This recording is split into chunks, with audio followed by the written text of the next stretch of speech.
Татарстандын Борбору Казань шаарында Кыргыз-Орус өкмөттөр аралык комиссиясынын маданият боюнча жумуш тобунун экинчи отуруму өттү. Кыргызстанда Орусиянын, Россияда Кыргызстандын жылынын алкагында өтүп жаткан жыйынга маданият, маалымат жана туризм министри Азамат Жаманкулов жана Россия Федерациясынын маданият министринин орун басары Николай Овсиенко катышып, бир катар маселелерди талкуулашты. Эми Казань менен Кыргызстандын маданият жана искусство университеттери кызматташып баштайт. Ошондой эле китепкана, кино жана башка маданий тармактарды өнүктүрүү боюнча да маселелер каралып жатат. 2020 год.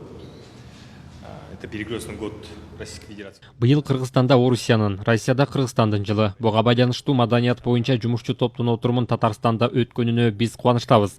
Жыйында маданият тармагындагы бир топ маселелер талкууланды. Эми Казань менен Кыргызстандын маданият жана искусство университеттери кызматташа баштайт. Мындан сырткары биз Татарстандын көркөм сүрөт искусствосунун музейин көрдүк. Жаңы китепкананы карап чыгып, Чыңгыз Айтматовдун чыгармачылыгынын алтын фондусу менен интернет аянтчаларын түзүүнү макулдаштык. Соода-экономикалык, техникалык жана гуманитардык кызматташуу боюнча Кыргыз-Орус өкмөттөр аралык комиссиясы иш алып барып жатат. Татарстанда өтүп жаткан отурумдун алкагында көптөгөн маселелер талкууланды.